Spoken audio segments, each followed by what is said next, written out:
कीजिए, याद रखिए, एक बार मजलिस कामयाब होगी तो ये मेरी कामयाबी नहीं होगी। मैं पहले भी कह चुका हूं कि मैं अपनी मकबूलियत के लिए या अपनी अना की तस्कीन के लिए नहीं आया हूं। मैं यहां पर इसलिए आया हूं कि बहादुरगंज की जमीन से आपकी एक क़यादत उभरे, आपकी एक लीडरशिप उभरे। जिस तरह बिहार के यादवों ने अपनी लीडरशिप को तैयार किया, कोई मायूब बात नहीं है, कोई डरने की बात नहीं है कि यहां से आपकी एक क़यादत उभरेगी अंजर नईमी के रूप में, जो 50-60 साल तक आपकी खिदमत करते रहेगी। मैं आपसे ये भी बताने आया हूं कि जब अंजर नईमी यहां से कामयाब होकर जाएंगे तो याद रखिए इस बात को, ये कांग्रेस का विधायक अपनी जबान खोलने से पहले दिल्ली की तरफ देखता था कि दिल्ली वाले क्या समझेंगे, दिल्ली वालों से इजाजत लेना पड़ता था, या फिर वो राजद वाले अपनी जबान खोलने से पहले पूछते थे कि पटना में क्या सोचेंगे। मैं आपसे कह रहा हूं, अंजर नईमी ना पटना की तरफ देखेगा ना दिल्ली की तरफ देखेगा, बल्कि बहादुरगंज और सीमांचल के गरीबों की तरफ देखेगा और उनकी जबान में पटना में जाकर विधानसभा में बात करेगा। ये मिजाज हमको पैदा करना है कि हमेशा पटना में क्या होगा, पटना में बैठने वाला कोई नाराज तो ना हो जाए, दिल्ली में बैठने वाला कोई परिवार का शख्स नाराज ना हो जाए। अरे कोई चीज का ख्याल रखना है तो इस बात का ख्याल रखो हमेशा कि क्या अल्लाह राजी है या नाराज है, वही कामयाबी का जामिन बनता है। आप अंजर नईमी को वोट डालकर कामयाब करिए। हम आपसे ये भी बताना चाह रहे हैं कि हम मुद्दा नहीं है यहां पर। हमारे मुखालिफीन कह रहे हैं कि असदुद्दीन ओवैसी तो बाहर वाला है, ओवैसी बाहर वाला है, हम मुखानी हैं। अगर ये बात है तो फिर मैं तुमको अपनी जबान में भड़काऊ भाषण में जवाब दूंगा। हम 5 साल पहले जब बिहार को आकर सीमांचल की इंसाफ खिलाने का आगाज किए थे तो हम 5 साल से सीमांचल जिंदाबाद, सीमांचल की इंसाफ के लिए लड़ रहे हैं। इनकी जबान से सीमांचल नहीं निकलता था, अब बड़ी मुश्किल से खामोशी से दबे अल्फाज में सीमांचल बोलते, हम क्या कहें सीमांचल बोलते हैं, ये सीमांचल खामोशी से कोई सुन तो ना ले। इनको इतना डर लगता है और हमको कहते हैं कि हम बाहर वाले हैं। हम उनको जवाब देना चाहते हैं, बाबू एक बात समझो हमारी, यकीनन मैं बिहार का नहीं हूं, मैं सरजमीन दफन से यहां पर आया हूं, मगर मेरा मानना यह है कि पूरा भारत मेरे बाप का है, मेरे बाप का है भारत। तुम बिहार की बात कर रहे, पूरा भारत मेरे बाप का है। अब कोई पूछेगा ये कैसा हो गया, ये कैसा हो गया? ये ऐसे हुआ कि हमारे अब्बा, हम तमाम के अब्बा, जब अल्लाह ने हजरत आदम को दुनिया में भेजा तो अब्बा के पहले कदम भारत में पड़े, तो ये अब्बा की जमीन। जब अब्बा के कदम पड़ गए तो बाप की जमीन में बेटे को भी हिस्सा मिलता, बेटी को भी मिलता। अब बोलो तुम्हारा बाप कौन है? अब बताओ, पूछो तुम्हारा बाप कौन है? हम बाहर वाले नहीं हैं, हम जमीन में हमारे अब्बा जब पहला कदम रखे तो यही रखे, तो ये हमारे अब्बा की जमीन हुई है। अब आप बताइए आपके अब्बा क्या है? तो ये हमसे जबान से मुकाबला मत करो। बड़े बड़े आकर हमसे मुकाबला करने की कोशिश किए तो अपनी जबान को कतर लिए बातों से। अरे भाई कहता है कि हमने, हमारे पिताजी ने अख्तर ईमान को मौका दिया, तुमने मौका दिया। अरे अल्लाह इंसान को मौका देता है, अल्लाह इज्जत देने वाला है, अल्लाह जिल्लत देने वाला है। ये कहकर ना सिर्फ अख्तर ईमान बल्कि सीमांचल और बिहार के जमीन पर बसने वाले मुस्लिम अक़लियत की तौहीन की जा रही है कि हमने अख्तर ईमान को मौका दिया। तुमने क्या मौका दिया? हमने तुमको 15 साल वोट डालकर तुम्हारे को सत्ता दी, हमने तुमको हमारे वोट की खैरात दी, तुमने भीख मांगा तो हमने सत्ता कर दिया तुमको, और तुम हमको मौका दिए। तुम क्या मौका दिए? हमको तुमको मौका दिए। तुम 15 साल तुमने एम भाई कहा और एम को भूल के खाली भाई भाई भाई करते रहे।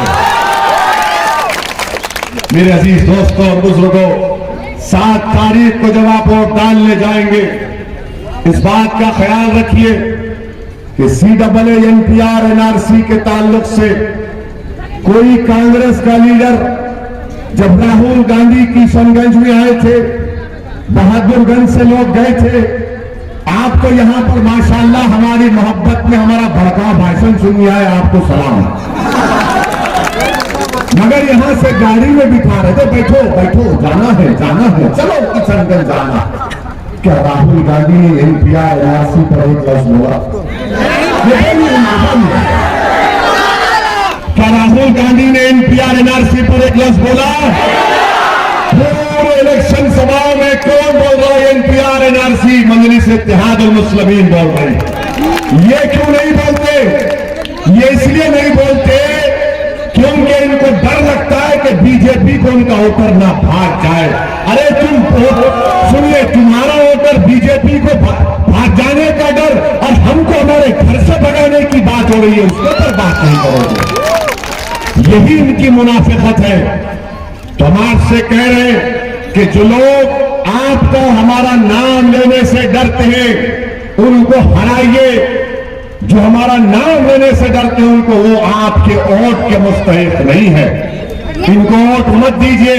और हम खुलकर आपसे कह रहे हैं कि हमने भारत की पार्लियामेंट में नरेंद्र मोदी की सरकार के सामने 306 MP, नीतीश कुमार के 18 MP, ये कांग्रेस के 55 MP बैठे हुए थे और इनका एक 50 साल का नौजवान भी। 50 साल में कोई नौजवान हो सकता है तो जवानी भी शर्मा जाएगी। तो अगर ऐसी बात है तो मैं 70 साल तक ही जवान रहूंगा इंशाअल्लाह। वैसे हमारी जवानी कम नहीं होगी इंशाअल्लाह। दुनिया बदनाम करती है, ये 2 करते, 3 करते, 4 करते, इतने बच्चे पैदा करते। अरे जवान रहना पड़ता उसके लिए, हम कोई नहीं कर सकता। ये इल्जाम है, सच नहीं है। हम थोड़ा लतीफा चुटकुला दिए, ऐसा कोई बात नहीं है। हम एक नहीं परेशान, घर की बात बोले, अब जाना है हैदराबाद बाहर, तो आपको बता रहे हैं कि ये इनका माहौल, ये इनकी सोच बनी हुई है। आप अंदाजा लगाइए कि हमने पार्लियामेंट में जो बिल फाड़ दिया, उसके बाद हमने कहा यह कानून भारत के संविधान के खिलाफ है, तो हमको कांग्रेस के बाद MP आकर बोले कि ओवैसी तुझे डर नहीं लगता, तूने बीजेपी के सामने बिल को फाड़ दिया। हमने कहा डरना किस बात का? क्या किया उन्होंने? बोले तुमने फाड़ दिया। मेरा क्यों फाड़ना नहीं चाहिए जो संविधान के खिलाफ हो? हमने कहा कि महात्मा गांधी ने सफेद खान हुकूमत साउथ अफ्रीका जिसको कहते हैं, वहां पर गलत कानून लाए तो गांधी जी ने बिल को फाड़ दिया था। बोले तुम महात्मा गांधी की तरह काम किए, मेरा फिर जिंदगी भर हम क्या कर वही तो काम कर रहे, तुम भी आ जाओ हमारे साथ। तो हम आपसे बता रहे हैं कि आपको 7 तारीख को सुबह निकलकर अपने के वोट का इस्तेमाल अंजर नईमी साहब के हक में करना। NPR NRC बहुत बड़ा मसला, याद रखिए, डराने के लिए नहीं कह रहे, सच कह रहे। जिस दिन अल्लाह के फजलो करम से कोरोना पूरा मुल्क में खत्म हो जाएगा, हम दोबारा एहतजाज शुरू करेंगे NPR NRC को। 30 साल से सीमांचल की सरजमीन पर बसने वालों को, किशनगंज बहादुरगंज की जनता को ये बीजेपी RSS वाले घुसपैठी कह रहे। हम पूछना चाहते हैं, जो लोग हमको घुसपैठी कहते हैं, मैं आपकी तकलीफ समझता हूं।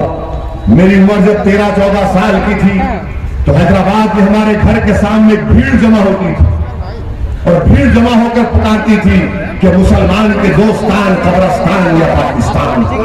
हमारे एक मरहूम ताया थे, वो दौड़ते थे जब तक ये बुज़दिल भाग जाते। हमको तकलीफ होती थी कि हमको इस मुल्क की, हमको उस पाकिस्तान से क्या लेना देना।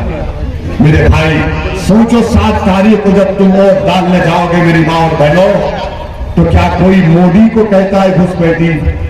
क्या कोई यादव को कहता है घुसपैठी? कोई राहुल गांधी को घुसपैठी कहता है? कोई नीतीश कुमार को घुसपैठी कहता है? आखिर क्यों सीमांचल की जमीन पर बसने वाले मुस्लिम अक़लियतों को शक की निगाहों से क्यों देखा जाता? ये हमारे तकलीफ की बात है, ये हमारे लिए बेइज्जती की बात है। आपको आज उन तमाम इल्जामात का, झूठे इल्जामात का जवाब देना है 7 तारीख को इंशाअल्लाह। मेरे अजीज दोस्तों और बुजुर्गों, आपसे अपील कर रहे हैं कि 7 तारीख के दिन सुबह में बेखौफ होकर वोट डालिए, बेखौफ होकर वोट डालिए, पतंग छाप पर, उम्मीद पर वोट डालिए, मोहब्बत के नाम पर वोट डालिए। डरने और घबराने की जरूरत नहीं है। और एक बार फैसला कर लीजिए, मैं बदलाव की लहर पूरे सीमांचल में देख रहा हूं और यह बदलाव इंशाअल्लाह ताला को कामयाब कर देगा। और अगर कोई लोग अभी भी सोच रहे, दिमाग उनका कह रहा है अगर पतंग छाप को वोट दूंगा तो आगे खतरा है, आग है, दरिया है, जो लोग अभी जरा तज़बज़ब के शिकार हैं, मैं उनसे कह रहा हूं कि दिमाग से मत सोचिए, दिल से सोचिए। और दिल कहेगा कि जब प्यार किया तो डरना क्या, जब प्यार किया तो डरना क्या।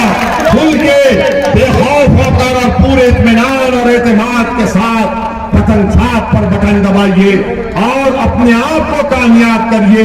बहादुरगंज की जनता, बहादुरगंज की मेरी माँ और बहनों, बहादुरगंज के मेरे बुजुर्गों, आप उम्मीदवार हैं, अंजर नईमी नहीं है।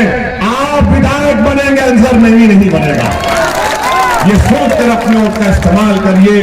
और यही हम आपसे गुजारिश करने आए हैं और हम आपसे वादा कर रहे हैं कि आप और अल्लाह सुब्हानहू तआला इंशाअल्लाह अपने फजल करम से अंजर नईमी को आपकी दुआओं से, मोहब्बतों से, वोटों से कामयाब करेगा। तो हम साल में कम से कम 2 मरतबा बहादुरगंज को आएंगे, अंजर नईमी का हाथ पकड़कर पूछेंगे, बताओ अंजर नईमी, तुमने बहादुरगंज की जनता से जो हमने वादे किए थे, तुमने कितने वादों को पूरा किया है?